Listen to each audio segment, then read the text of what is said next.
Live on LinkedIn, Twitter, and YouTube. We're now going live on KubeCon, and I'm joined today by the man, the legend, Armando. Do you want to give a bit of intro for all those people who haven't met you yet? A little bit about what you do and your role within the Keysight organization. Absolutely. First, thank you, Jonathan, for having me here. It's an honor to meet the legend, Jonathan. We've done, I think, a panel before. Yep. But again, it's always nice to hear him, talk to him, and see such a positive energy. We are here at KubeCon, and I'm Armando, as you said. I've product manager for Keysight. I've been doing projects for software for the last 20 years. So I now am the director for the software marketing for the corporation. Wonderful intro, and we had a fantastic time at this year's Keysight World. Now, I would definitely recommend, guys, if you get a chance, I know we've got 3 people on the live stream at the moment, just go to keysight.com, register. It's a completely free event, 4 days. Day 1 was 5G and 6G and what that means for you guys. Day 2 was exploring quantum computing, and I think this is, a game changer. We're really excited to talk about our involvement. We've got the guys at Microsoft here at KubeCon who are talking about Azure Quantum. Day 3, of course, both of us are there with Dr. Poppy Crum, who's a neuroscientist for Stanford University. We're talking about, what were we talking about on that session? Digital twins, artificial intelligence, super exciting. And I think just to give people a bit of context who are, out there listening at the moment, you did a really good example about what a digital twin was, right? And something maybe everyone here can probably understand of what a digital twin is. Well, we do have a baby version, but first I have to say something. Sure. Hi, Mom! Super cool to have you watch me here live. I'm going back to the real presentation. So, digital twin, very simple explain is, think of a children's toy, let's pick a toy. What about the telephone? I used to play with the tin can telephone. Let's give that one a go. That's right. So the tin can telephone is very simple. You have 2 tin can cans. They wired in the middle. So let's digitize one side of that telephone, make it completely virtual. So from the tin can telephone point of view, everything that comes is a transmission. So, and what we need to do in the digital world, convert those transmission signals into voice so people can hear it. So that's a digital twin of the tin can telephone. And on the other side, we actually can replicate the other side, the physical side of the tin can telephone. And to do that, we need emulators. Emulators are things that create real signals based on this digital world. So we can do both sides of the equation with our products at Keysight. And what I love about that example is, the digitalization is actually something that we all deal with, right? So I made the mistake of booking a Hilton in Canada because I thought Windsor was just extended Detroit. Now I'm coming from Canada this morning under the tunnel. I've got a conference call with my, the guys in my R&D team back in Cambridge, and of course, I'm going between different cell towers, I'm going between different countries, and I'm also going through a tube. So being able to try all of those tests and be able to understand what's the overall quality of the experience is kind of in our heritage. But it's not just hardware, it's also software. And actually, one of the big exciting things we're going to be talking about next year is going to be life cycle virtualization.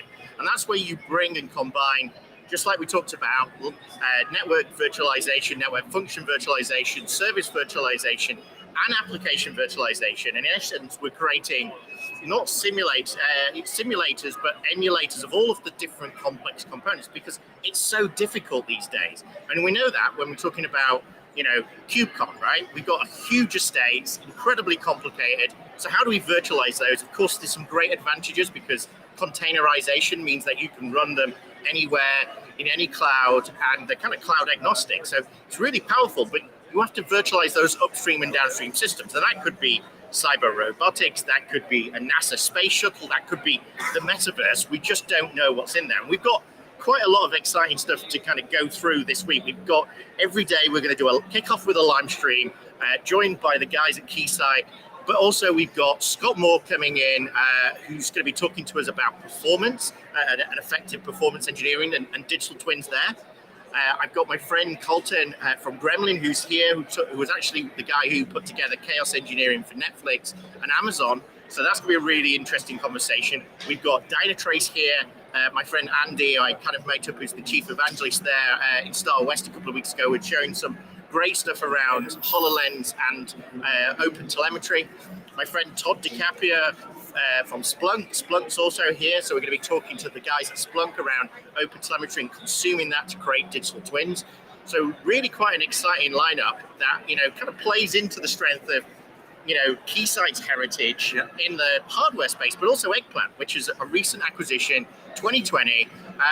And they bring in the software digital twin thing. So I don't know, you've been here through the full journey. Yes.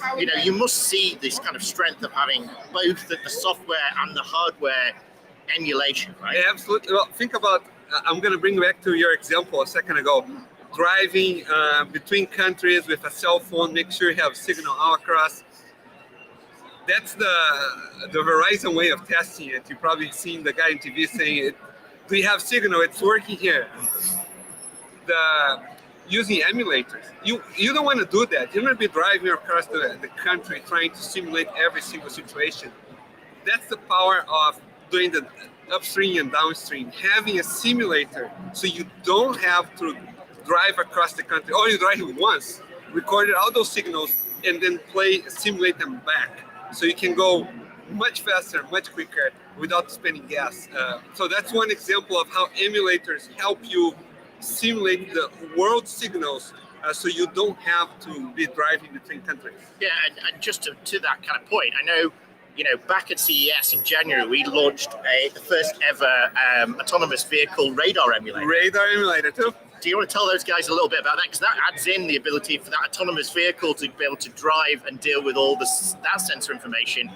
And it was day 4 was actually autonomous vehicles. So, what's that all about? Yeah, so what I was talking a second ago was, Keysight's very strong on the 5G, coming 6G networks and cell phones.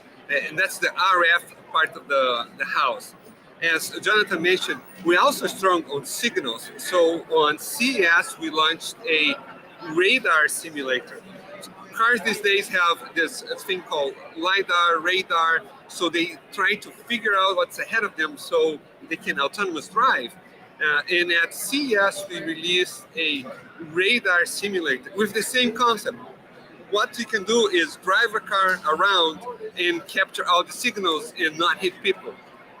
What's smarter is to have an emulator that generates all those signals around you so you don't have to drive the car. You can test your sensor in the lab environment to make sure everything works before you go to the street. I love it. And just to add on to that, I was blown away because I was in our Santa Rosa office quite recently, and I was chatting to the autonomous division, and they were showing us our Car2X, I think they're called Bs, but I can't remember the full product name, but they're vehicle to X and Car2X. And so that's another layer, because what the radar's doing in essence is up to 500 objects on the screen. It's emulating, birds maybe flying across, a pedestrian walking out, multiple vehicles, trees, all that kind of information. But if you've got a car that's maybe blocked out of the radar side, coming fast behind a building, Car2X and Vehicle to X will send that information between them. So we're not actually just testing autonomous vehicles, but we're actually testing Car2X and Vehicle to X capabilities, and soon to be infrastructure to X. So things like smart cities. I can stand at the signal waiting for the nice gentleman to let me through from Canada, and my car will communicate with the green light to say I can put my foot flat on the accelerator, and until it goes green, it won't let me drive. So part of it is the connected car aspect is much wider than autonomous vehicles. It's really about interacting with its environment, and I think that's what's really nice about digital twins, is it gives you that ability to digitalize either a physical system, which we understand, or a software system, which could be incredibly complex because we know we're into, people scanning our passports. We all know there's a near field aspect of that. So we tap the passport onto the deck and it scans and sends some RF data. All these scenarios, you've got to be able to test those in a lab, not just driving through a tunnel or going through, customs, right? So I think it's a really interesting landscape. And being here, and I'm just looking over the other side, and we're seeing Intel. If you think about it from a chip manufacturing perspective, all the way up, quantum computing, the quantum use cases of being able to bring in large amounts of exhaust data and crunch that to give us new opportunities of things we didn't even think were possible. The future is exciting, incredibly exciting, and Keysight is at the forefront of that kind of technology, being able to prove next generation situations, whether it be the digitalization of a battlefield with the HoloLens and giving you all that kind of information. But as you can probably hear, they're about to launch the doors. That's about to kind of open the doors at this year's KubeCon. 7,000 people turning up. And I know we've got the whole team here, or the dream team. And you've flown in from... I flew in from Austin, Texas. I'll just make continue your point. We're literally in the middle of the cutting edge. From here, I see IBM next to us, Amazon, Intel, Cisco. Who is around us here today. It's super exciting. It is, and I think it just shows you how relevant this technology is. We've got Cisco over there, and actually, I'm going to obviously advert Cisco.